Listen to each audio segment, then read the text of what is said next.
आप हमेशा बर्ड्स को ही बचाने की बातें करते हैं, मतलब बाकी एनिमल से आपको प्यार नहीं है क्या?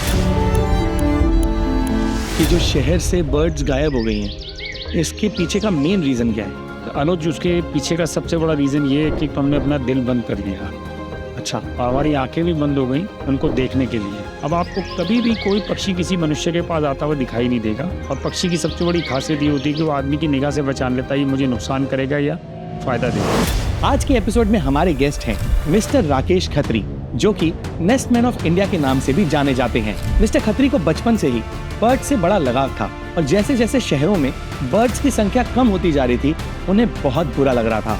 तब उन्होंने स्पैरोज की पॉपुलेशन बढ़ाने के लिए अपने हाथों से नेस्ट बनाए और आज 9 लाख से भी ज्यादा नेस्ट उनकी वजह से बने हैं। आज हम उनसे जानेंगे कि शहरों से बर्ड्स एक्चुअली चली कहाँ गई, हम इन बर्ड्स को कैसे वापस बुला सकते हैं और ये नेस्ट हम घर पे खुद कैसे बना सकते हैं। हमारी दुनिया से बर्ड्स जो एक्सटिंक्ट हो गई, एक भी बर्ड नहीं बची, तो ह्यूमंस को इस चीज़ के लिए कितना झेलना पे करना पड़ेगा। हाँ, इतना पे करना पड़ेगा कि हम लोग हाथ जोड़ते रह जाएंगे लेकिन वापस नहीं ला पाएंगे उस चीज़ को। बर्ड्स का गायब होना अपने आप में बड़ा भयावह होगा और वो बिल्कुल ऐसे ही होगा किसी सुनसान शहर के अंदर आप टैक्सी ढूंढ रहे हैं। कबूतरों की वजह से तो बैलेंस बिगड़ा, वो बैठने नहीं देते किसी और चिड़िया को। कबूतरों से बहुत नुकसान भी होता है। बीइंग एनवायरमेंटलिस्ट मुझे बोलना नहीं चाहिए, उनके ड्रॉपिंग से बहुत नुकसान होता है, बहुत एसिडिक होती है, उनके फर से अस्थमेटिक पेशेंट्स को बहुत नुकसान होता है। आपको जितना प्यार है चिड़िया से, क्या चिड़िया ने कभी आपको वापस कोई ऐसा प्यार किया है? सर, मुझे मौत के मुंह से निकाल के लाने वाली चिड़िया है। कहीं ना कहीं इंटीरियर डिजाइनर्स ने उस चीज़ की रिस्पॉन्सिबिलिटी लेना बंद कर दी, तो क्या पतंग उड़ाना बंद कर देनी चाहिए?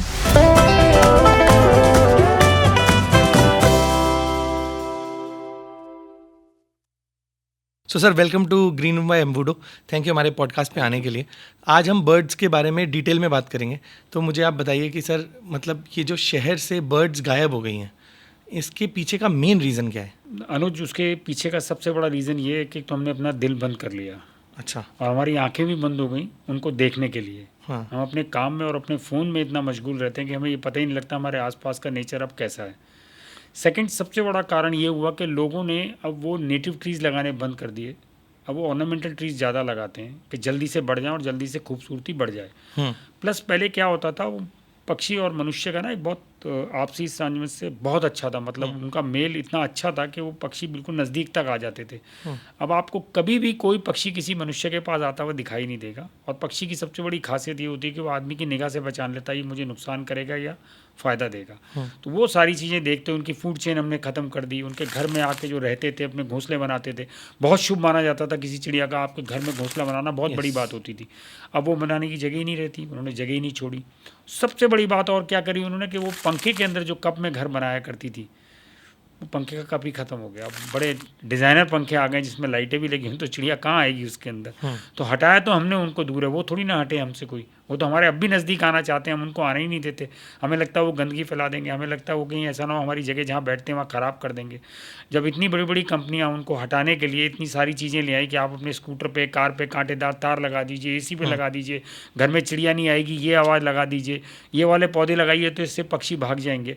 तो वो सारी चीज़ें हमने करी और उसी वजह से वो पक्षी हमारे पास से गायब हो गए। सो बेसिकली आप ये कहना चाहते हैं कि हमने उन्हें भगाया है, वो अपनी मर्जी से गए नहीं है, हमने भगाया उनको। अच्छा, वो कहाँ गए बेचारे, वो तो अभी भी आना चाहते हैं, हम आने कहाँ देते हैं उनको अपने पास। कहीं भी कोई घोंसला बनाता है फटाक से हटा देते ना। अब आप सोच के चलिए, एक चिड़िया को 12 से 15 दिन लग जाते हैं अपना घोंसला बनाने के लिए, जगह ढूंढने में। वो बेचारी जगह ढूंढती है, फिर 12-13 दिन के अंदर ही जगह ढूंढ के वो तिनके लेके जाती है। तब तक किसी को अकल आ जाती है कि यार ये तो यहाँ पर घोंसला बना लेगी तो गंदगी फैलेगी, वो हटा देते हैं, नए सिरे से फिर शुरू करती है। अपने केस में तो हम ऐसा नहीं करते ना। अगर हमारे घर में किसी की कोई ऐसी प्रॉब्लम आती है प्रेगनेंसी की या कुछ की, तो हम कितने दिन से तैयारी शुरू कर देते हैं कि अच्छा हमें ये करना है, हमें वो करना है। उनके पास तो कोई साधन नहीं है ना, वो तो हमारे पे ही डिपेंडेंट है ना। तो इसीलिए वो एक सबसे बड़ी बात ये हो गई कि हम लोगों ने उसको अपने पास से खुद भगाया, वो नहीं भागे और हमें दिखना बंद हो गया, क्योंकि हम तो एक ही चीज़ में घुसे हुए अपनी दुनिया की उसी मुट्ठी के अंदर। वो एक सबसे बड़ी प्रॉब्लम है और अगर नहीं देखेंगे तो शायद बहुत पछताएंगे। हम पैसे देके खर्च करके जा सकते हैं उनको देखने के लिए, लेकिन अपने घर के पास बर्दाश्त नहीं कर सकते। तो सर, ये नेस्टमैन ऑफ इंडिया का टाइटल आपको कहाँ से मिला, किसने दिया ये टाइटल? अनुज, ये बड़ी कमाल की चीज़ है, ये बच्चों ने बनाया नेस्टमैन। हाँ। जब स्कूलों में वर्कशॉप करते हैं तो अचानक ही एक दिन ये बात उठनी शुरू हुई और उसके बाद वो सारे दस्तावेज में चलती चली गई। फिर जहाँ गया वहाँ नेस्टमैन के नाम से कहा जाने लगा। और इसका सबसे अच्छा एक्सपीरियंस जो मुझे मिला वो मध्य प्रदेश के एक बहुत बड़े स्कूल में, सिंधिया स्कूल के अंदर मुझे मिला, जब वहाँ एक बच्ची ने आके एक वीडियो बनाया और उसने कहा कि सर मैंने अपनी लाइफ में सुपरमैन के कॉमिक पढ़े, सुपरमैन की फिल्में देखी, स्पाइडरमैन की देखी, सबकी देखी, आज पहली बार मैं नेस्टमैन से मिल रही हूँ और मुझे सबसे अच्छा ये लगा कि आपने हमें वो चीज़ सिखाई जो हम लोग भूल चुके थे। हमें घोंसले दिखते नहीं थे, लेकिन आपने हमें घोंसले बना के ये दिखाया कि अच्छा घोंसला भी बन सकता है और चिड़िया उसको अडॉप्ट भी करती है। तो वहाँ से ये नेस्टमैन की शुरुआत हुई थी और फिर वो हो ही गई। मेरा नाम तो पीछे रह गया, नेस्टमैन आगे चला गया शायद। सही बात है। तो आज आपको लोग नेस्टमैन से ज़्यादा जानते हैं, नेस्टमैन के और नाम राकेश से खत्री के नाम से कम लोग जानते नाम से कम जानते। तो सर आपने ये जो नेस्ट बनाने का जो आइडिया था कि आपने सोचा कि स्पैरो के लिए नेस्ट आप बनाएंगे, वो कहाँ से आया आपके दिमाग में कि मैं स्पैरोज के लिए नेस्ट बनाऊंगा? देखिए, जुड़ा तो मैं बचपन से था, अपने हाँ। पुरानी दिल्ली के घर से ही जुड़ गया था घोंसलों से, मुझे बहुत अच्छे लगते थे। अच्छा। और वो घोंसले वाकई में बड़े कमाल थे। लेकिन all of sudden I lost my father और उसके बाद फिर एक जॉब की रिक्वायरमेंट आ गई। अच्छा, अब जॉब करनी है, स्कूल में भी पढ़ रहा था। तो 14 साल की उम्र से वो घोंसले तो नहीं बनने शुरू हुए, वो पैकेट बनाने शुरू करे थे जहाँ नौकरी करता था। फिर वो धीरे धीरे वो आदत हाथ में आ गई, अच्छा रस्सी बांध के कुछ बनाया जाए, रस्सी बांध के कुछ बनाया जाए। तो जब वहाँ से शिफ्ट होके हम लोग एक नए एरिया में पहुँचे तो वहाँ घोंसले नहीं थे। तो पहली बार हमने नारियल के जो हरा नारियल होता है उससे घोंसले बनाए। अच्छा। फिर अचानक एक दिन हम लोगों ने एक चिक बनाने वाले को देखा, तो उसके चिक के स्टिक्स को देख के मुझे और मेरी वाइफ को ये आइडिया आया, अगर इससे बनाया जाए तो शायद ज़्यादा बेहतर बनेगा और स्टेबल भी होगा और देर तक चलेगा। तो वो लेके हमने घोंसले जब बनाने शुरू करे और पहली बार जब घोंसला लगाया और वो 4 दिन के बाद जब अडॉप्ट हुआ, वो 2008 में हुआ था। 17 फरवरी को पहली बार चिड़िया ने उसके अंदर, मतलब 20 के 20 घोंसलों के अंदर अलग अलग चिड़िया ने अडॉप्ट कर लिया था। तब लगा कि यार ये घोंसले बनाने का काम तो जारी रखना चाहिए। उससे पहले कई ऐसे अवसर आए कि जब लोगों ने कहा अरे यार तुम इस उम्र में घोंसले बनाओगे, 48 साल के हो रहे अब तुम घोंसले, और कोई काम नहीं आता तुम्हें। तब तालाबों में काम करते थे, थिएटर करते थे। लेकिन हाँ, ये मन में था कि अगर ये घोंसला ख़त्म हो गया तो बहुत विनाश तो होगा। ये तो पक्का है कि अगर चिड़िया ख़त्म हो गई तो बहुत सारी चीज़ें उसके संग, तितलियों और बाकी मधुमक्खियों के साथ जो ख़त्म होंगी तो वो चिड़ियों के साथ भी जाएंगी, तो वो ख़त्म हो जाएंगी। आपकी आबादी ही ख़त्म हो जाएगी, आप रहने लायक जगह आपको मिलेगी नहीं कहीं। वो घोंसले जब बनने शुरू हुए और वो सक्सेस होने शुरू हुए स्कूल्स के अंदर, कॉर्पोरेट्स के अंदर, अलग अलग शहरों में अलग अलग जनरेशन्स ने बैठ के बनाए, 3-3 जनरेशन ने बैठ के बनाए, तब लगा कि यार ये घोंसला तो वाकई कमाल है अपने आप में और इतना पवित्र है, माँ की कोख की तरह पवित्र है। अगर हम देखें तो उसमें भी एक नया जीवन निकलता है और वो जाके प्रकृति में मिलता है और उसको प्रकृति को आगे बढ़ाता है। तो सर जैसे आपको ऐसा क्यों लगा कि आपको उनके लिए नेस्ट बनाने की ज़रूरत है? क्योंकि नॉर्मली हम लोग को हमेशा ये लगता है कि हर एक स्पेशी जो है वो अपने आप अपना घोंसला, अपना घर, अपना अपने लिए रहने के लिए इंतज़ाम खुद कर सकती है। अर्बन कंस्ट्रक्शन अच्छा। सबसे बड़ी, क्योंकि वो स्पेसेस खत्म हो गए जहाँ चिड़िया अपना घर बनाया करती थी। फाइनली उसने कहाँ घर बनाना शुरू करा, ऊपर से जो रेन वाटर की पाइप्स आती हैं उनके बीच में कहीं बेचारी ने घर बनाना शुरू करा। पानी आया तो वो फिर बह गया। पहले वो मोखलों में बनाती थी, छोटे छोटे ईंट निकले होते थे, उनके अंदर अपना घर बना लिया करती थी। वो सारी जगह खत्म हो गई। जैसा मैंने बताया आपको, पेड़ों का भी खत्म हो गया। बुशेस लगा करते थे पहले पार्क्स के अंदर, अब वो बुशेस की जगह के ऊपर सीमेंटेड ट्रैक है। फिर वहीं बात आ जाती है ना टेक्नोलॉजी की। टेक्नोलॉजी आपने इतने अच्छे तरीके से अडॉप्ट कर ली अपने शरीर के अंदर कि उस जो कच्ची जगह होती जिसमें बुशेज होती थी उनमें चिड़िया सबसे ज़्यादा घर बनाती थी, क्योंकि सेफ रहता था उसके लिए। और कैसे नेचर ने उसका एक अलग सा तरीका बनाया था कि वो घोंसला जहाँ बनाएगी वहाँ एक बर्ड होता है ब्लैक ड्रोंगो जो अपना घर बना लेगा। वो ब्लैक ड्रोंगो बड़े पक्षियों से उसको बचाता था, तो छोटी छोटी चिड़ियाँ उन्हीं बुशेज में अपना घर बनाती थी। वो बुशेज खत्म हो गई। आपने घूमने के लिए अपनी एक घड़ी खरीद ली, आप अपने देखते हैं कितना पैदल चल लिए।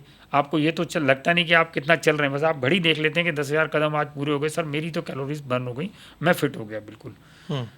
उस हिसाब से अगर मैं देखे तो मैं 64 साल की उम्र में भी फिट हूँ, अभी बीमार हो चुका हूँ, वो बात अलग है थोड़ी सी। लेकिन वो घोंसले बनाना इसलिए ज़रूरी हो गया था कि वो जगह वाकई नहीं मिलती थी। मैं देखता था चिड़ियों को कहीं घोंसले बनाने की जगह नहीं मिलती, और वो कहीं बनाती थी या तो गिर जाता था या लोग हटा देते थे। तो हमें लगा इनके लिए एक ऐसा प्रोटेक्टेड घर बनाया जाए जिसके अंदर ये आराम से अपना अंडे दे सकें, उनको सें, उसके बाद बच्चे निकलें और बाहर निकलें। और वो घोंसला ऐसा भी नहीं कि वो एक बार के लिए, वो कम से कम 3, 4, 5, 6, 8, 10 बार भी चला है वो घोंसला। जब ये शुरुआत करी और लोगों ने इसे अडॉप्ट करना शुरू करा, तब मुझे लगा नहीं इस काम को आगे ले जाना चाहिए। तो सर आपको लगता है कि जैसे इंटीरियर डिज़ाइनर्स की जो स्टडी हो रही है उन्होंने इस तरीके से घर बनाना बंद कर दिए हैं। जैसे पहले जिस ज़माने में हम लोग देखते थे कि रोशनदान होते थे जहाँ पे बर्ड जाके आराम से अपना घर का घोंसला बना लेती थी, तो कहीं ना कहीं इंटीरियर डिज़ाइनर्स ने उस चीज़ की रिस्पॉन्सिबिलिटी लेना बंद कर दी। सर देखिए, ये भी एक कमाल का क्वेश्चन पूछा आपने। पिछले साल वर्ल्ड एनवायरनमेंट डे पे मैंने हफीज़ कॉन्ट्रैक्टर और हीरानंदानी ग्रुप के साथ वर्कशॉप करी। उन्होंने पूरे हिंदुस्तान में 28 वर्कशॉप कराई हमारे से, अपने इंटीरियर डिज़ाइनर्स को और इंजीनियर्स के साथ। और उन्होंने कहा कि सर हम आपको ये प्रॉमिस करते हैं, अब जो नई बिल्डिंग्स बन रही हैं हमारी, हम उसमें कहीं ना कहीं एक ऐसी जगह स्पेस जरूर छोड़ेंगे जहाँ चिड़िया अपना घर बना सके। तो अगर उनके दिमाग में ये बात आई, वो लोग पॉलिसी के लेवल पे ले जाना चाहते हैं, वो लोग कर रहे हैं अपने लेवल पे। और मुझे बड़ा अच्छा लगा जब हफीज़ कॉन्ट्रैक्टर ने खुद बैठ के घोंसला बनाया अपने हाथ से। तो पहली बार उनको ये एहसास हुआ कि हाँ सर ये गलती तो हुई है अर्बन कंस्ट्रक्शन में कि उनके लिए जगह छोड़ दी। तो उसका सबसे अच्छा उदाहरण ये मिला कि बरेली के एक बिल्डर ने आके हमसे 100 घोंसले लिए, और उसने जब बिल्डिंग बना रहा था, जितने फ्लैट थे उसमें हर फ्लैट के मेन दरवाजे से थोड़ा सा हटके वो घोंसला उसने दीवार के अंदर ही फिक्स कर दिया, और वो सारे अडॉप्ट हो गए। तो अगर वो लोग सोच सकते हैं तो आम आदमी को भी सोचना चाहिए ना कि हमें उस चिड़िया को घर देना चाहिए। सर ये मोबाइल फ़ोन्स जो हैं ये कितने रिस्पॉन्सिबल हैं बर्ड्स की पॉपुलेशन कम होने में? अनुज, मैं उसके ऊपर कभी बहस करता नहीं, वो बड़ा कंट्रोवर्शियल सब्जेक्ट है, लेकिन हाँ ये है कि अभी तक कोई ऐसी साइंटिफिक स्टडी नहीं आई है। अच्छा। और आपको अगर उसका थोड़ा सा कंट्रास्ट देखना है तो आप करीबन 28 टोल ब्रिजेज ऐसे हैं हिंदुस्तान भर में जहाँ मैंने घोंसले लगाए। सबसे नज़दीक नोएडा का टोल ब्रिज है। नोएडा के टोल ब्रिज पे आप जाके देखिए, वहाँ पे 18 या 20 घोंसले अभी बचे हुए हैं 50 में से। उन सब में चिड़िया, और उसके ऊपर 9 टॉवर्स हैं। अच्छा। और वो रह रही हैं बड़े आराम से, पिछले 12 साल से रह रही हैं उन घोंसलों में। अच्छा, तो सो प्रॉब्लम इज, मैंने कभी साइंटिफिक स्टडी पढ़ी नहीं, मैं उसकी बहस में कभी गया नहीं, क्योंकि मुझे लगता है मुझे चिड़िया को घर मुहैया करके देना है, वो चिड़िया उसमें आराम से रहे, वो सही है। साइंस अपने आप देखता रहेगा जो होगा। पर उन टावर्स में आज भी चिड़िया हैं, आज भी चिड़िया हैं उसके अंदर। आप कभी भी बेखौफ होकर जाके देख सकते हैं वहाँ पे, उसमें आज भी चिड़िया हैं। 50 लगाए थे, कुछ लोग ले गए, कुछ टूट गए, बारिश से कुछ हो गया, लेकिन जितने घोंसले उसमें लगे सब में चिड़िया आज तक। और वो निकलते हुए सिर्फ मेरी वही जगह होती है जो मुझे लगता है कि हाँ यार यहाँ चिड़िया है अभी भी। तो सर आपको क्या लगता है कि अगर हमारी दुनिया से बर्ड्स जो हैं एक्सटिंक्ट हो गई, एक भी बर्ड नहीं बची, तो ह्यूमंस को इस चीज़ के लिए कितना झेलना पड़ेगा? पे करना पड़ेगा। हाँ, बहुत फिल्में बनी है, कभी देखना। इतना पे करना पड़ेगा कि हम लोग हाथ जोड़ते रह जाएंगे, लेकिन वापस नहीं ला पाएंगे उस चीज़ को। सबसे मतलब कंट्रीब्यूटर कह सकते हैं आप, सबसे बड़े कंट्रीब्यूटर हैं हम लोग। नेचर में इन्वेस्टमेंट की बात तो बहुत करते हैं कि नेचर में इन्वेस्ट करना चाहिए, लेकिन उन बर्ड्स की कंट्रीब्यूशन कभी नहीं देखते। पॉलिनेशन से लेकर हर चीज़ वो फैलाते हैं, हमें मनोरंजन देते हैं, वो बात अलग है कि हम उनको देख के बड़े खुश होते हैं, लेकिन बर्ड्स का गायब होना अपने आप में बड़ा भयावह होगा, और वो बिल्कुल ऐसे ही होगा किसी सुनसान शहर के अंदर आप टैक्सी ढूंढ रहे हैं। लेकिन क्या प्रॉब्लम क्या आएगी सर? सर कुछ बचेगा ही नहीं ना, वो पेड़ ही नहीं बढ़ पाएंगे, वो बाकी चीज़ें ही नहीं बढ़ पाएंगी। जो कीड़े वो खाते हैं वो जब फलते चले जाएंगे, ज़रूरत से ज़्यादा हो जाएंगे, तब आप क्या करेंगे? ये छोटी सी गौरैया जिसको आप कहते हैं, ये सबसे ज़्यादा टिड्डी और लार्वा खाया करती थी, और उनके ख़त्म होने के बाद, उनके कम होने के बाद वो बीमारियां सबसे ज़्यादा फैली हैं। आप देखिए ना। अच्छा। सबसे ज़्यादा फैली हैं वो बीमारियां। कौन कौन से कीड़े खाते हैं जो आपको सबसे ज़्यादा नुकसान करते हैं? वही कीड़े तो वो खाते हैं। राइट। लोकस्ट अटैक्स भी बहुत हुए रिसेंटली, मैंने देखा, बिकॉज ऑफ स्पैरोज बहुत कम हुए इस वजह से। कम हुए मतलब कम इसलिए हुए कि माइग्रेट तो करते नहीं है वो। हाँ। जिस शहर में, और स्पैरो की सबसे बड़ी खासियत है कि वो उस इकोसिस्टम में रहता है जो सबसे साफ होता है घर के पास, क्योंकि उसको हाउस स्पैरो बोलते हैं, घर के पास रहने वाली चिड़िया। जब हमने घर के पास उसको रहने नहीं दिया तो बेचारी कहीं भी अपनी जगह ढूंढती है, माइग्रेट नहीं करती वो कभी भी। वो जिस जगह आ जाते हैं उसी जगह रहते हैं, और अच्छे तरीके से रहते हैं, और अब भी रह रहे हैं बहुत। आपको दिल्ली में क्या, मैं पूरे हिंदुस्तान के अंदर हज़ारों ऐसे वो दिखा दूंगा जगह जहाँ स्पैरोज भर के हैं खूब। आप 400 स्पैरोज को उड़ते हुए देखेंगे तो आपको लगेगा ये तो स्पैरोज यहाँ तो इतनी है, लोग तो कहते हैं स्पैरो गायब हो गई। अब वो कैलकुलेशन तो चल पड़ती है, वो कैलकुलेशन का ही खेल है सारा। जैसे आपको मार्केट में बताया जाता है इसका 15,000 करोड़ का टर्नओवर होगा इस टाइम, इस चीज़ के ऊपर अगर ये करेंगे, दुर्गा पूजा पे ये होगा, दिवाली पे ये होगा, तो वो चिड़िया वहीं की वहीं है। वो बेचारी एक जगह से दूसरी जगह पे बैठ के अपना घोंसला बनाती है, अंडे देती है, और उसके बाद चली जाती है। हम नहीं देख पाते ना उसको, हमारे पास टाइम ही नहीं है उसको देखने का। हम ढूंढे तो बहुत है, और हम ऐसे भी छोटी चिड़िया के लिए 5 चिड़ियों के लिए अलग अलग घर बनाते हैं। मैकपाई के लिए बनाते हैं, रॉबिन आता है उसके अंदर, सिल्वर बेल आता है, बुलबुल आती है उसके अंदर। अच्छा। ऐसा नहीं है। अब कभी कभी हमने देखा हमारे घोंसलों के अंदर सनबर्ड भी आ जाता है। तो ये 5-6 छोटी छोटी चिड़ियाँ हैं जिनके लिए हम घर बनाते हैं, और उन्हीं चिड़ियों को सबसे ज़्यादा जरूरत है। बड़ी चिड़िया तो ऊंचाई पे भी जाके अपना घर बना लेती है, सेफ रहती है। अब जैसे कौवा 20-30 फीट की ऊंचाई पे घर बना लेता है, वहाँ कौन तोड़ेगा? इन छोटी चिड़ियों को घर नहीं मिलता, और इनका गायब होना वाकई प्रकृति के लिए तो हमारे लिए भी बहुत नुकसानदायक होगा। तो कोई तरीका है सर कि हम उनको वापस बुला सकते हैं अपने शहरों में? उनको किसी भी तरीके से हम क्या करें ऐसा, as a normal human being हम क्या करें ऐसा कि वो वापस आ जाए? अब या तो कोई धर्म गुरु बोले कि साहब इस चिड़िया को अगर आप खाना दोगे या इसके लिए घोंसला बनाओगे तो बहुत पवित्र होगा, वो मैं तो बोल नहीं सकता, मैं सिर्फ समझा सकता हूँ कि सर आप उसके लिए एक घोंसला लगाइए, कुछ पानी रखिए। बच्चों को मैं बहुत अच्छी चीज़ सिखाता हूँ आजकल के, जैसे ही फरवरी वसंत पंचमी आती है तो घोंसला अपना बनाना शुरू करती है चिड़िया, उसी दिन से शुरू करती है, उससे एक दिन आगे एक दिन पीछे। तो मैंने बच्चों को ये समझाया, स्कूल के अंदर वो लोग एक घोंसले का बैंक बनाते हैं अपना, घर से पुराने ऊन लाते हैं, कुछ तिनके इकट्ठे करते हैं, धागे लाते हैं, पुराने कतरने लाते हैं, और वो ला के वहाँ उन पत्थरों पर रख देते हैं स्कूल के अंदर अलग अलग, या अपनी घरों की छत पर रख देते हैं। तो वो छोटी चिड़िया आके उनको उठा के ले जाती हैं, अपने घोंसले में यूज़ कर लेती हैं। तो ये कर सकते हैं आप, उनके लिए पानी रख सकते हैं, दाना भी दे सकते हैं। हम उसे धर्म से ना जोड़ें ना हर वक्त, कि हमें लगता है कि अच्छा हम दाना खिलाएंगे तो कुछ वो चिड़िया मिलेगा। कितनी आपसे जुड़ी हुई थी। आप ये देखिए, जब आपके घर में आपके पूर्वज कभी, या माता पिता या दादा दादी नाना नानी कभी भी सूरज को जल चढ़ाते थे, और वो जल चढ़ाते थे तो उसके अंदर चावल की कनकी डालते थे, और जैसे ही वो जल चढ़ाते थे सूरज को, वो चिड़िया आसपास उस घास के आसपास या जहाँ भी गिरती थी, वो चावल के दाने गिरते थे, वो खाने आ जाती थी। अब वो चीज़ देखने को नहीं मिलती ना। हम अपने आप भी जल पी लें, वो पानी ही कितना महंगा हो जाएगा, वो अलग बात है। लेकिन हाँ, ये है कि उनको हमें सपोर्ट करने के लिए हम घोंसले बना सकते हैं उनके लिए छोटे, कुछ ऐसी जगह क्रिएट कर सकते हैं घर के अंदर जहाँ वो आके अपना घोंसला बना ले, आराम से रहे। ऐसे पेड़ लगा सकते हैं फ्रूट वाले, जैसे बेर हो गया, अनार हो गया, करौंदा हो गया, जिनके ऊपर अपना घर बनाती है। वो कांटेदार पेड़ों में ज़्यादा घर बनाती है ताकि बड़ा बर्ड उसके अंदर जा ना सके। आपको लगता है कि बर्ड्स की इतनी अच्छी मेमोरी होती है कि अगर हम उनके लिए कुछ करें तो उन्हें याद रहेगा? सर वो इतनी ज़बरदस्त मेमोरी है उनकी, मैं आपको किसी दिन किसी साइट पे लेके चलता हूँ, आप देखिए मेरे हाथ से वो बिस्किट और दाने उठा के ले जाएगी। अच्छा, इतनी आपके अच्छी हाथ मेमोरी। से? जी बिल्कुल, हाथ से, मैं हाथ ऐसे कर दूंगा, उसमें से उठा के ले जाएगी वो। मैंने आपको शुरू में कहा कि वो आपको आपकी आंख से पहचानती है कि मेरा दोस्त है कि नहीं है। ओके। आप एक बार को धोखा खा जाएंगे दोस्त बनाने में, चिड़िया नहीं खाएगी कभी धोखा। अच्छा। वो बहुत नज़दीक आ जाएगी आपके, जब उसको लगेगा कि बिल्कुल मेरे को कोई नुकसान नहीं है। करेगा, बिल्कुल आपके नज़दीक आके बैठ जाएगी। और ऐसा बीसियों बार हुआ है, बीसियों बार हुआ है ऐसा कि चिड़िया बिल्कुल हमारे नज़दीक आ जाती है। कितनी बार ऐसा होता है हम घोंसला लगाते हैं और अगले दिन अडॉप्ट हो जाता है। तो इसका मतलब उनको ये श्योरिटी रहती होगी ना कि मुझे इसमें नुकसान नहीं मिलेगा। आप हमेशा बर्ड्स को ही बचाने की बातें करते हैं, मतलब बाकी एनिमल से आपको प्यार नहीं है? नहीं, मैं बहुत अलग अलग एनिमल्स के लिए भी बचाता हूँ। डॉग्स के लिए बहुत काम करता हूँ मैं स्नेक्स के लिए बहुत काम करता हूँ। मैं और मेरा बेटा दोनों मिलकर बहुत रेस्क्यू करते हैं स्नेक्स, उनको फिर जंगल में छुड़वाते हैं वापस।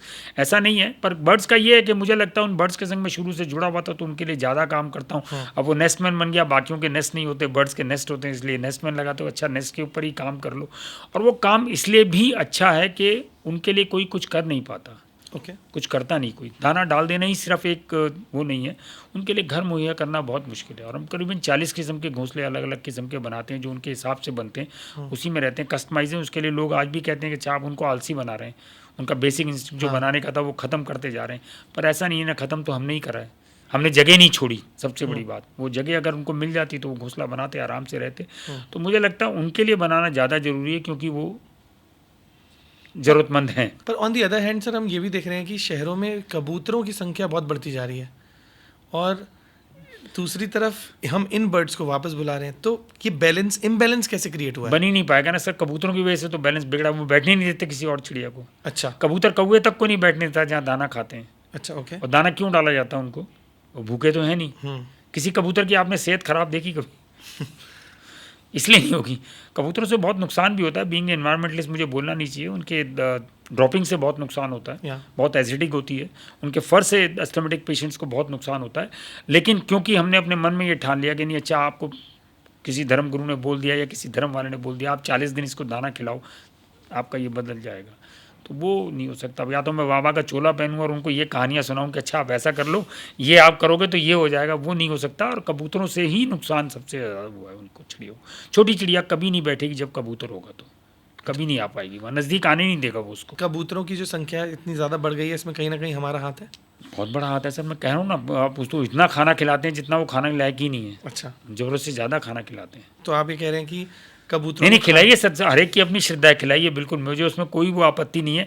पर आप उनको ऐसी जगह खिलाइए जहाँ नुकसान ना करे। आप फ्लाईओवर के ऊपर बैठ के अगर आप उसको खाना खिलाएंगे और वो उड़ेंगे एक साथ, और वहाँ से निकलती हुई कोई गाड़ी या स्कूटर या कोई टकरा गया, मैंने अपनी आंखों से कई बार देखा है। दिल्ली में कई ऐसे फ्लाईओवर है जिनके ऊपर कबूतरों को दाना बनाने वाले, बेचने वाले बैठते हैं।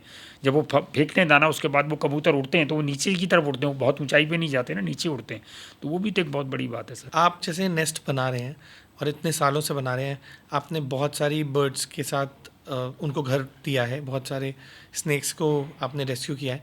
इस लेगेसी को आगे कंटिन्यू कौन करेगा, मतलब आपके बाद कौन करने वाला है? अभी तो मैं कहीं नहीं जा रहा जब तक हूँ तब तक तो मैं करूँगा। Yes. और उसके बाद है अनिमेश है, मेरा बेटा है, वो संभाल रहा है, मोनिका संभालती है मेरी जी। वाइफ। और करीबन मुझे लगता है 10,000 से ज़्यादा टीचर्स और बच्चों की ऐसी फौज है जो मेरे साथ हमेशा खड़ी रहती है। Okay. मैं अगर एक बार भी किसी शहर के अंदर ये कॉल देता हूँ कि अच्छा मैं आ रहा हूँ वहाँ पे और मुझे एक प्रोग्राम करना है, तो मुझे लगता है 10 या 15 वॉलंटियर ऐसे ही आ जाते हैं मेरे पास। तो ये एक खुशकिस्मती है मेरी कि लोगों ने मुझे अडॉप्ट किया और मैंने उनके संग ये काम करा, और ये शायद ऊपर से ही प्रभु ने रास्ता दिखाया होगा कि अच्छा इसको फैलाना है। मुझे कोई बनने का शौक नहीं था ऐसा, मैं तो अच्छा बड़ा फिल्म मेकर था, मैंने क्यों छोड़ दिया मैं कई बार सोचता हूँ, लेकिन मुझे लगता नहीं, उस काम से ये ज़्यादा बेहतर काम है कि कम से कम किसी को घर दे रहे हैं, और घर देना बहुत बड़ी ब्लेसिंग का काम है। किसी को भी घर देना, घर छीनना बहुत आसान है, देना बहुत बड़ी बात है। और जिसने देना सीख लिया ज़िंदगी में, उसने सब सीख लिया। कोई ऐसी एक्सट्रीम कंडीशन में आपने किसी बर्ड को बचाया हो, ऐसी कोई स्टोरी आपके पास हो? सर हर 15 अगस्त पे ही होती है वो, जब अच्छा। पतंगे उड़ाई जाती हैं तो कम से कम 200 से ज़्यादा बर्ड्स मेरे पास आते हैं लोग ले लेके, और मुझे उनको अलग अलग जगह शेल्टर्स में भेजना पड़ता है, जिनका इलाज मैं कर सकता हूँ या मोनिका कर सकती है या अनिमेश कर सकता है धागा निकाल के, वो तो हम कर लेते हैं, पर जो बहुत ज़्यादा इंजर्ड हो जाते हैं उनके संग प्रॉब्लम होती है। अभी भी आप कभी आएँ मेरे घर में तो आपको कुछ बर्ड्स मेरे बाहर वाले एक शेल्टर के अंदर रखे हुए दिखाई देंगे, जिनको ठीक करते हम लोग उड़ा देते हैं। और वो मिलते हैं, और जिसको भी कोई बच्चा मिल जाता है, कुछ भी मिल जाता है, वो उठा के ले आता है कि अच्छा सर ये बच्चा मिला था मेरे को, इसका क्या करूँ मैं। अब आप लोगों के संग फिर ये भी है ना कि मैं करना तो चाहता हूँ धर्म का काम, सब कहेंगे, या मैं बचाना भी चाहता हूँ, सब दया भी है मेरे में, पर आप उनको अगर इतना कह दें कि आप इसको वहाँ लेके चले जाइए, तो वहाँ जाने में कतराते हैं कि नहीं सर आप तो करते हो ये काम, आप ही कर लो सर। तो वो है। और मुझे लगता है कि शायद 15 अगस्त ही एक ऐसा है जिस दिन पतंग सबसे ज़्यादा उड़ाई जाती होगी, तो अगले दिन आप मान के चलिए कि मेरे घर में खूब ढेर होता है, फुर्सत नहीं मिल पाती। कुछ मर जाते हैं, कुछ बेचारे बच भी जाते हैं। ऐसे बहुत सारे साथी हमारे जो ये काम करते हैं, हम उनके पास भिजवाते हैं, उनको फिर कहते सर इसका इलाज कर लो। अच्छा। और करते हैं वो लोग इलाज, तो क्योंकि मतलब- पंख ही उनके सबसे पहले कटते हैं। तो क्या पतंग उड़ाना बंद कर देनी चाहिए? मैंने तो उड़ाई नहीं सर, मैं सबको यही कहता हूँ कि पतंग ना उड़ाएं, अगर उड़ाएं तो आप ऐसे उड़ाएं कम से कम कि बर्ड्स। मांझा ऐसा इस्तेमाल ना करें। अच्छा, बेसिकली मांझे की जगह कुछ हल्का मांझा, सद्दी कर लें सर, सद्दी कर लें। धागा कर लें, पर फिर भी पक्षी तो फंसेगा ही बेचारा। इंसान की सबसे बड़ी खासियत ये है ना सर, वो अपनी गलती दूसरे पे बहुत जल्दी डालता है, फिर लोगों को कहेगा कि देखो इसने गलत करा। सही बात है। ये सबसे बड़ी बात है। हवाई जहाज में भी अगर पक्षी घुसेगा तो नुकसान पक्षी का ही होगा, वो तो मारा जाएगा, हवाई जहाज का तो होगा ही होगा। राइट। लेकिन हम लोग मानते नहीं हैं उस चीज़ से, हमें कभी नहीं लगता कि हम ये गलत कर रहे हैं। अपनी गलती को दूसरे के सिर पर डालना इंसान की फितरत है, और फिर बताना दुनिया में कि इसने गलती करी। स्पैरो बर्ड्स पे आप सबसे ज़्यादा काम करते हैं। स्पैरो बर्ड्स को वापस लाने के लिए आप काफ़ी कुछ, आई थिंक आपने बर्ड्स के जो नेस्ट बनाना स्टार्ट किए वो भी मेन रीज़न कहीं ना कहीं स्पैरो बर्ड है, बिकॉज स्पैरो अपना घोंसला खुद नहीं बना पाती, आप ही ने बताया था मुझे। तो आपको क्या लगता है कि क्या इंपॉर्टेंस है उसकी इस स्पैरो बर्ड्स की नेचर में? क्योंकि बचपन में हम बहुत देखा करते थे, और अब जब मैं अपने बच्चे को दिखाता हूँ तो हमें कुछ दिखता ही नहीं, ना गिलहरी दिखती है ना स्पैरो बर्ड दिखती है, बट स्पैरो बर्ड स्पेशली ऐसा क्या करती है कि एनवायरनमेंट में उसको रहना चाहिए? देखिए इन्वायरमेंट का मैंने एक तो बताया आपको, सबसे अच्छे इकोसिस्टम में रहती है। दूसरे वो सबसे ज़्यादा इंसेक्ट्स खाया करती थी, वो वाले जो हमें हार्म देते हैं। वो घास के अंदर से भी बीन लेती थी उन इंसेक्ट्स को। हम घास में कभी चलते हैं, कीड़ा काटता है, कुछ होता है, तो स्पैरो वहाँ से भी निकाल लिया करती थी। तो आपका बच्चा कितना बड़ा है अभी? 2 साल का था। अभी चिड़िया उड़ खेलना शुरू करा आपने उसके साथ? हाँ। आपने बचपन में खेला था? हाँ, कैसा लगता था? बहुत बढ़िया लगता था। अभी भी खेलेंगे तो अच्छा लगेगा। अच्छा ही लगेगा। तो वो इतनी जुड़ी हुई थी आपसे कि बच्चों के नाम तक चिया रखे जाते थे। हाँ। तो फिर हमने उसे क्यों दूर करा? वो फिर हमारी ज़िंदगी में इंपॉर्टेंट क्यों नहीं थी जब हम उसको इतना प्यार करते थे? तो इंपॉर्टेंट तो थी हमारी ज़िंदगी में। मैं आज तक, मुझे याद आता, मैं अपने बच्चे को कई बार ऐसे ही खाना खिलाया करता था, हाथ से चिड़िया बनाता था और उसको स्पून देता था, वो कहता था नहीं खा रहा, तो मैंने कहा अच्छा मैं चिड़िया को खिला दूंगा, तो वो फटाक से कहता था नहीं खिला दो। तो वो इंपॉर्टेंट थी, एनवायरनमेंट के लिए बहुत अच्छी है, बहुत हेल्दी चिड़िया रहा करती थी, कभी गंदगी नहीं फैलाती थी। घर के अंदर जब घर बना लेती थी तो बहुत अच्छा लगता था कि अच्छा देखो उसने घर बनाया, किस तरीके से पालती है वो अपने बच्चों को। चोंच के अंदर कीड़े पकड़ पकड़ के लाती थी। वो कीड़े भी ऐसे वाले हैं जो आप अपने छोटे बच्चों को ग्राइप वाटर और मुगली घुट्टी पिलाते हैं, ऐसे वाले कीड़े लाया करती थी सॉफ्ट उनके लिए खिलाने के लिए। पर हमने क्या करा, फिर हमें लगता था कि अच्छा यार ये तो गंदगी फैलेगी, लेकिन वो जब तक हमारे साथ रही बड़े खुशहाल रहे लोग। जब से उस चिड़िया का पलायन हुआ वो गायब हुई, बहुत बीमारियों ने अटैक करा। तो इसका मतलब कहीं तो उसकी कंट्रीब्यूशन थी। टिड्डियों से तो बचाती थी वो हमारे को, छोटी टिड्डियाँ, बड़ी टिड्डियाँ, लार्वा सब खाती थी, गंदगी में कभी नहीं बैठती थी। ये उस चिड़िया की सबसे बड़ी खासियत थी, इसीलिए उसको कहते हैं कि इकोसिस्टम का सबसे अच्छा बैरोमीटर थी वो चिड़िया। सबसे अच्छा बैरोमीटर जहाँ वो है वहाँ शुद्ध वातावरण है बिल्कुल। कबूतरों के संग, कौओं के संग आपको ये कभी नहीं मिलेगा। तो ये जो चिड़िया का प्यार है आपके लिए, आपको जितना प्यार है चिड़िया से, क्या चिड़िया ने कभी आपको वापस कोई ऐसा प्यार किया है? सर मुझे मौत के मुंह से निकाल के लाने वाली चिड़िया है। अच्छा। अभी जब मैं बीमार हुआ था लास्ट टाइम, जी। तो मैं बहुत ज़्यादा सीरियस था, बहुत ज़्यादा सीरियस था और बहुत क्रिटिकल भी था। हाँ। मुझे पता ही नहीं चला कब मेरे शरीर के अंदर जॉन्डिस फैलता रहा। और 20 वर्ल्ड स्पैरो डे था 20 मार्च को। उस दिन मुझे पहली बार एहसास हुआ कि मेरे शरीर में कोई छोटी सी चिड़िया है जो शायद कुछ बिन रही है उसमें से। स्टोन्स थे मेरे, बाद में वो एक्सरे के अंदर स्टोन्स नहीं आए उसमें से 2 जो बड़े वाले थे। प्लस मेरी हालत इतनी ख़राब थी कि मुझे लग रहा था मैं गया। और रात को मुझे ऐसा लगा कि पूरे हॉस्पिटल के बाहर चिड़ियों की एक बहुत बड़ी, मतलब जैसे झुंड बोलता है, जैसे कभी आपने पुराने रेलवे स्टेशनों पे देखा होगा कि चिड़ियों के झुंड बैठ जाते हैं। तो मुझे पूरी रात तक ऐसा लगता रहा कि चिड़िया चहचहा रही। मैंने कई बार डॉक्टर से पूछा कि अच्छा बाहर चिड़िया है? उसने कहा नहीं नहीं। अगले दिन उन्होंने बताया कि हमें ये लगा कि उस तार के ऊपर बहुत सारी चिड़िया बैठी हुई थी वहाँ पर। तो मैं उस चिड़िया का एक चीज़ के लिए तो बहुत शुक्रगुजार हूँ कि उसने मुझे फर्श से उठा के कम से कम अर्श पे पहुँचाया, इतने बड़े नाम को दिया मुझे, इतना बड़ा नाम और इतनी बड़ी चिड़िया। अगर वो मेरा जीवन बचा सकती है तो मुझे लगता है वो पर्यावरण को बचाने में तो सबसे बड़ी है वो। सर, बीइंग नेस्टमैन ऑफ इंडिया, आपने इतना बड़ा टाइटल अपने अचीव किया, उसके बाद आपको कोई ऐसा रिकग्निशन है जो आपको मिला जिसकी आपको काफ़ी खुशी हुई हो? देखिए वैसे तो बहुत सारे अवार्ड मिल गए जी। 300 से ज़्यादा फिल्में बन चुकी, लिम्का बुक में कई बार नाम आ चुका। स्कूल की 7 अलग अलग बुक चैप्टर्स हैं मेरे ऊपर, EVS और एनवायरनमेंट एजुकेशन को और वैल्यू एजुकेशन को लेके। नेशनल अवार्ड भी मिल चुका, सब कुछ हो चुका। लेकिन मुझे लगता है सबसे बड़े अवार्ड कौन से होते हैं, जैसे मेरे संग वर्कशॉप्स के अंदर 3-3 जनरेशन बैठती हैं। कई बार दादा दादी बैठते हैं, उनके बच्चे बैठते हैं और उनके बच्चे बैठते हैं। वो लोग जब बना लेते हैं घोंसला और बनाने के बाद ले जाते हैं और फिर वो लगाते हैं अपने घर के अंदर और उसमें चिड़िया आ जाती है। फिर वो जो ब्लेसिंग्स के साथ फ़ोटो भेजते हैं ना, वो इतने ज़्यादा हैं मेरे पास, इतने ज़्यादा हैं कि मेरा घर छोटा पड़ता है उसके लिए। और उसका सबसे अच्छा उदाहरण मैं आपको देता हूँ। एक 85 साल की एक महिला थी, गायनेकोलॉजिस्ट, जो बेंगलोर से आई थी अपने बेटे के घर। उनका हाथ हिलता था। मैंने उनको कहा मैं बनाता हूँ, मैं उन्होंने कहा नहीं मैं बनाऊंगी घोंसला, तो अब चाहे कुछ भी हो जाए। उन्होंने घोंसला बनाया, वो बेंगलोर लेके गई, फर्स्ट फ्लोर पे लगाया उन्होंने। और लगाने के बाद उन्होंने मुझे, जब उसके अंदर चिड़िया आ गई तो अपने बेटे को एक चिट्ठी लिखी कि राकेश तक पहुँचा देना। उसमें उन्होंने ये लिखा था कि मैंने 300 से ज़्यादा बेबीज़ को डिलीवर कराया अपने पूरे मेडिकल कैरियर के अंदर, लेकिन एक घोंसला बना के उसके अंदर जब चिड़िया आ गई तब मुझे लगा कि आज मेरे को ये लगा कि मैं किसी को घर दे सकती हूँ। और उसने उसके अंदर आके अपना घर बनाया।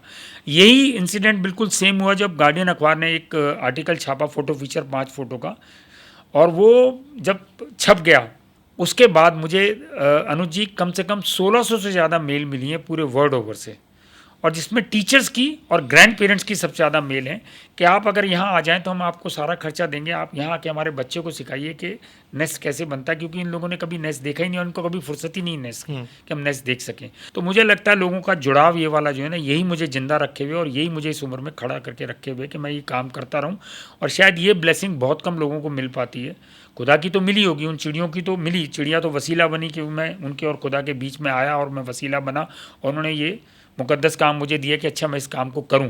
लेकिन उसमें सबसे बड़ा योगदान आप सब लोगों का और उन लोगों का रहा जिन्होंने घोंसले बनाए और शिद्दत से बनाए, आराम से बनाए, अच्छे तरीके से बनाए, लगाए, और चिड़िया आ गई और उनको लगा कि हाँ एक अच्छा काम हमने किया और उस काम में वो जुड़ गए निरंतर। तो सर आप तो फिल्म्स बनाते थे, आप ये नेस्ट बनाने का आइडिया आपके पास कहाँ से आ गया? क्योंकि फिल्म में नेचर की ही बनाता था। अच्छा। सिद्धार्थ काक जी के साथ अच्छा। वो भूमि प्रोग्राम चलता था तो मैं नेचर के ऊपर ही फिल्में बनाया करता था। लेकिन जब इस लाइन में आया तो फिर मैंने सब त्याग दिया। मुझे लगा कि नहीं अब ये काम ज़्यादा अच्छा और बच्चों को जगाना ज़्यादा ज़रूरी है, तो इसीलिए वो काम करना शुरू करा मैंने। तो सर 4 साल पहले मैंने आप पे एक फिल्म बनाई थी और वो काफ़ी वायरल भी हुई थी।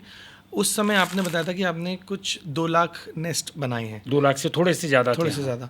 आज सर आफ्टर 9,18,000 हैं। 9,18,000 नेस्ट आप बना चुके हैं आज। तो पर आप उसमें भी तो देखिए ना, आपकी फिल्म के 30 मिलियन व्यू भी थे। हाँ राइट। और उसके बाद क्या हुआ था आपको बताया था मैंने पूरा का पूरा, कि लोग 2-2 बजे रात को, 3-3 बजे भी मुझे फ़ोन कर लिया करते थे कि अच्छा सर आप नेस्टमैन बोल रहे हैं।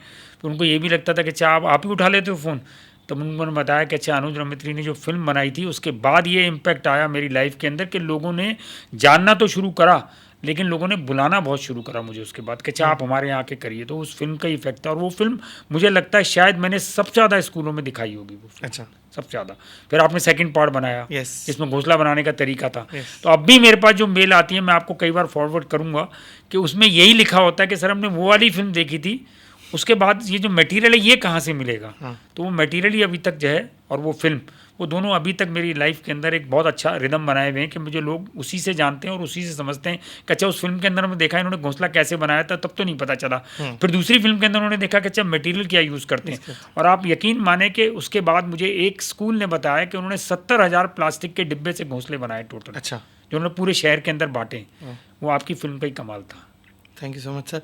आप मुझे बताइए कि अगर मेरे जैसा इंसान घर पे बैठ के एक घोंसला बनाना चाहता है तो आप कोई ऐसा तरकीब बता सकते हैं? वो तरकीब यही है कि आपकी फिल्म को देखें, उसमें देखें how to make nest with Rakesh Khatri, present by Anuj रमत्री। उसके अंदर 3 किस्म के घोंसले बनाने के, कहाँ लगाना है, कब बनाना है, कैसे बनाना है, किस सीजन में लगाना है और किससे बचाना है, वो सब उसमें डिटेल है। अच्छा है, मुझे लगता है उसकी भी 30 मिलियन व्यू पहुंच जाएंगे। ठीक है sir, thank you so much podcast पे So आने nice के of लिए। you. God bless तो you. सर मुझे हमारे यहाँ हम ये चाहते हैं कि आप बताएं कि आपके हिसाब से नेक्स्ट गेस्ट इस पॉडकास्ट पे हम किसको बुलाएं? आपको क्या लगता है, कोई है आपके जहन में? आपको देखिए, ठीक है, पर्यावरण बहुत बड़ा मुद्दा है। अगर आप सिर्फ पर्यावरण पे कर रहे हैं तो आप किसी ऐसे गेस्ट को भी बुला सकते हैं। मैं बोल भी सकता हूँ उनको, अगर आप चाहें तो मैं राजेंद्र सिंह को ला के बैठा सकता हूँ, या जिस दिन आप करना चाहें वाटरमैन। पर हर एक आदमी का अपना एक इंटरव्यू देने का तरीका होता है। आप और भी एक रमन है, एक लड़का बहुत अच्छा, जो मेरठ के पास तालाबों पे काम, नदियों पे काम करता है, बेसिकली बहुत अच्छा काम करता है, आप उसको बुला सकते हैं। उसके अलावा मुझे भी बीच में बहुत सारे ऐसे लोग मिले जिन्होंने बहुत अच्छे काम करें और जो कर भी रहे हैं। तो मैं आपको सजेस्ट कर सकता हूँ, आप उसमें से 2-4 लोगों को बुला सकते हैं। और ये मान के चलिएगा कि आपकी फिल्म अगर अच्छी बनती है, आप बनाते भी हैं अच्छी, तो उसका जो मैसेज जाता है ना, वो इम्पैक्ट लाइफ पे बहुत छोड़ता है, बच्चों की लाइफ पे बहुत इम्पैक्ट छोड़ता है। Thank you so much sir podcast पे आने के लिए। आई थिंक हम सब को धन्यवाद। बहुत अच्छा लगा God bless you. जो भी आपने बात किया सर। हम बहुत इंस्पायर्ड हुए सर इस पूरे पॉडकास्ट से। Thank you so much sir.